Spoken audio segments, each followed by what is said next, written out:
अरे वाह बहू, तुम्हारे हाथों का सत्तू का शरबत पीकर तो मजा ही आ जाता है। अरे जादू है जादू तुम्हारे हाथों में। पता नहीं क्या क्या बनाती हो, लेकिन जो भी बनाती हो बहुत स्वादिष्ट बनाती हो। हाँ माँ जी, अब एक ही तो परिवार है मेरा, आप लोगों के लिए नहीं करूंगी तो किसके लिए करूंगी। तभी शिवानी का देवर काम पर से आ जाता है। अरे भाभी जी, सत्तू का शरबत सिर्फ माँ को ही पिलाओगी, मुझे नहीं पिलाओगी? हाँ हाँ बहू, इसे भी दे दे, अभी अभी गर्मी में काम पर से आया है, सत्तू का शरबत पिएगा तो थोड़ा सा इसको भी गले में ठंडा लगेगा। अभी लेकर आती हूँ माँ जी। शिवानी सत्तू का शरबत विक्रम को भी लाकर पिलाती है। आहा, क्या बात है, कितना स्वादिष्ट बनाया आपने सत्तू का शरबत। बस जब मेरी बीवी आएगी तो उसे भी यही सिखा देना। चिंता मत करो देवर जी, आपकी आने वाली पत्नी को तो मैं सब कुछ सिखा दूंगी, उसे अपनी छोटी बहन की तरह जो रखूंगी। अरे पहले रिश्ता तो मिलने दो, मैं तो सोच रही हूँ किसी अच्छे घर का रिश्ता मिल जाए तो अच्छा होगा।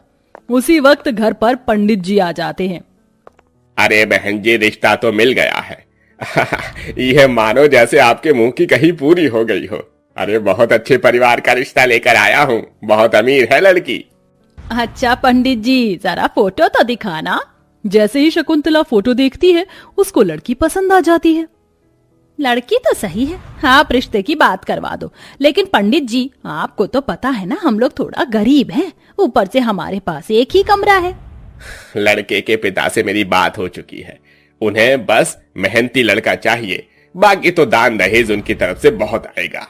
इतना कहकर पंडित जी चले जाते हैं। कुछ ही दिनों में रिश्ते की बात शुरू हो जाती है, जिसके बाद शकुंतला अपने बेटे की शादी एक अमीर घराने की बेटी से कराकर अमीर बहू घर लेकर आती है। अमीर बहू साथ में बहुत सारा दान दहेज भी लेकर आती है। देखो तो सही, हमारी तो लॉटरी निकल गई, देखो कितना सारा दान दहेज आया है। अरे बड़ी बहू की शादी में तो इसका 1/4 भी नहीं आया था। शकुंतला फूले नहीं समाती। शकुंतला पहले दिन से ही नई बहू के आने के बाद अपनी बड़ी बहू को भूल जाती है।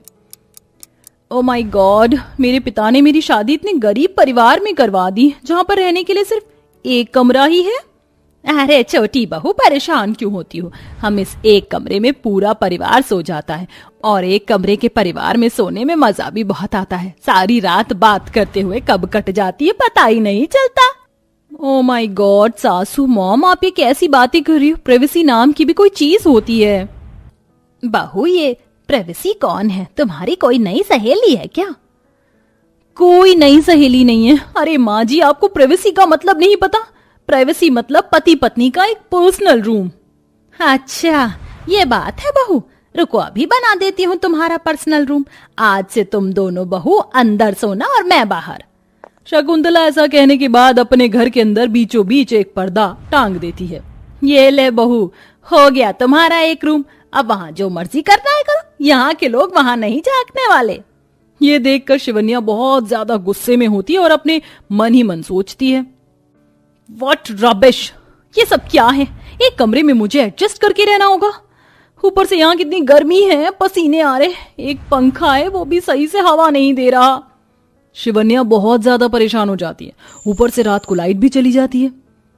अरे अरे ये क्या है, एक ही पंखा चल रहा था वो भी बंद कर दिया, ऊपर से पूरे कमरे में अंधेरा क्यों है?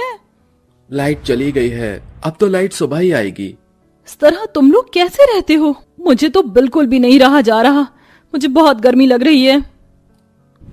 कमरे के बाहर शकुंतला ये सुनकर कहती है, बहू आज की रात जैसे तैसे निकाल लो, कल तो मैं तुम्हारे घर से आए हुए एक एसी को कमरे में लगवा दूंगी, फिर पूरा कमरा ठंडा हो जाएगा। शिवन्या ये सुनते ही मन में कहती है, मेरे मायके से आया हुआ एसी मैं इन लोगों के ऊपर खर्च करूंगी? बिल्कुल भी नहीं। कल एसी इस तरह लगेगा कि सिर्फ हवा मुझे और मेरे पति को ही मिलेगी। शिवन्या ऐसा सोचती है। अगले दिन जब सवेरा होता है तो शकुंतला एसी लगवाने वाले को बुला लेती है। अरे हमारी बहू एसी लाई है, एसी, अब तो हमारे एक कमरे में एसी लगेगा और हम पूरा परिवार एसी की हवा में रहेंगे। क्या बात है शकुंतला, तेरी छोटी बहू तो कुछ ज्यादा ही अमीर है, दहेज में एसी भी लेकर आई है। अरे और नहीं तो क्या, ऐसी छोटी मोटी जगह पर थोड़ी ना हाथ रखती हूं मैं। शकुंतला लंबी लंबी बातें फेंकने लगती है। तभी उसके पास उसकी बड़ी बहू शिवानी आती है। माँ जी, देवरानी अभी तक सो रही हैं, उन्हें कहीं उठ जाए। अरे देखो तो सही, अभी देवरानी आई नहीं, जेठानी वाला रूप दिखाना शुरू कर दिया। एक दिन भी तुमसे बर्दाश्त नहीं हुआ उसका आराम। नहीं माँ जी, ऐसी कोई बात नहीं है, मैं तो सिर्फ इसलिए कह रही थी क्योंकि आज उनकी पहली रसोई की रस्म है। बस कर बहू, मैं सब जानती हूँ, ये तो तेरा एक बहाना है मेरी अमीर छोटी बहू से काम करवाने का। लेकिन कान खोल कर सुन ले, अब घर के काम मेरी छोटी बहू नहीं करेगी, तुझे ही करना होगा। लेकिन माँ जी। अरे लेकिन वेकिन कुछ नहीं, जो कहा है उसे सुन। ऐसा कहने के बाद शकुंतला वहां से चली जाती है। आस पड़ोस की औरतें उसकी बातें सुनकर हंसने लगती हैं। ये लो जी, अमीर देवरानी आई नहीं कि जेठानी को बुला दिया सास ने। नहीं, आप लोग गलत समझ रहे हो, मेरी सास ऐसी नहीं है। वो तो हमने अभी देख लिया कैसी हैं, संभल कर रहना अब तुम अपनी सास और देवरानी से। ये कहकर पड़ोस की औरतें अपने घर में चली जाती हैं, जिसके बाद शिवानी को घर में सारे काम करने होते हैं। गर्मी में वह चूल्हे पर खाना भी बनाती है और आंगन में बैठकर धूप में कपड़े से लेकर बर्तन भी धोती है। तो वहीं दूसरी तरफ एसी लगाने वाला जैसे ही आता है, शिवन्या एसी इस तरह लगवाती है कि उसकी हवा सिर्फ और सिर्फ उसके ऊपर ही आती है। अरे कमरे में एसी लगा है, लेकिन ऐसा क्यों नहीं लग रहा है कि यहाँ एसी है। जैसे ही शकुंतला अपनी छोटी बहू की तरफ जाती है तो वहां उसे बहुत ठंडक लगती है। बहू, अगर तूने ये एसी थोड़ा ऊपर की तरफ बीच में लगवाया होता तो इसकी हवा पूरे कमरे में सबको आती। अरे ये मेरे दहेज में आया है, इसका इस्तेमाल मैं तुम लोगों को करने क्यों दूं? और तुम्हारी औकात नहीं है एसी में रहने की। ये एसी सिर्फ और सिर्फ मेरे लिए है।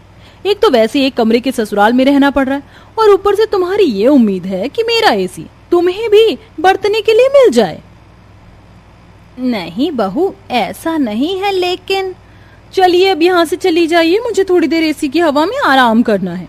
ऐसा कहकर शिवन्या अपनी सास को ही अपनी तरफ वाले कमरे से जाने के लिए कह देती है। जितना शकुंतला अपनी छोटी अमीर बहू के लिए अच्छा कर रही थी, उसकी छोटी बहू ने उसे अमीरी का घमंड दिखाकर उसे ये जता दिया था कि वह उसके लिए कोई मायने नहीं रखती।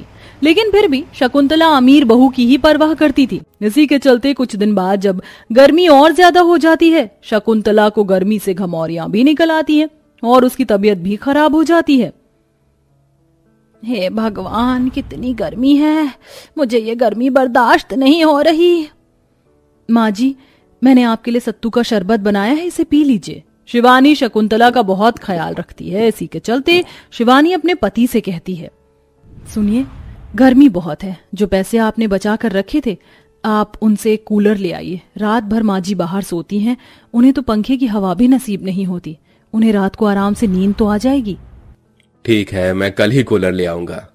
कैलाश ऐसा कहने के बाद अगले दिन ही कूलर ले आता है और अपनी माँ के पास लाकर रख देता है। माँ, आज के बाद आपको गर्मी में सोने की जरूरत नहीं पड़ेगी। आपकी बड़ी बहू ने आपके लिए कूलर मंगवाया है। ये सुनते ही शकुंतला को अपनी गलती का एहसास होता है। मैंने छोटी बहू को कितना समझा, लेकिन उसने जरा भी मेरी परवाह नहीं की। और बड़ी बहू शुरू से जैसे सबको संभालती आ रही थी, उसने इतना कुछ सहन करने के बाद भी मेरे बारे में सोचना बंद नहीं किया। इससे पता चलता है कि मेरी असली बहू तो शिवानी ही है। शिवानी बहू, मुझे माफ कर देना। नहीं माँ जी, आपको माफी मांगने की जरूरत नहीं है। आपकी सेवा करना तो मेरा पहला कर्तव्य है। इस तरह शकुंतला को सही और गलत में फर्क नजर आ जाता है। उस दिन के बाद से शकुंतला अपनी बड़ी बहू के साथ बहुत प्यार से रहने लगती है। तो वहीं अपनी जेठानी और सास का यह प्यार देखकर कहीं न कहीं शिवन्या को भी अपनी गलती का एहसास होता है, जिसके बाद वह एसी को कमरे में सही से लगवा देती है और घर में सभी के साथ प्यार प्रेम से रहने लगती है।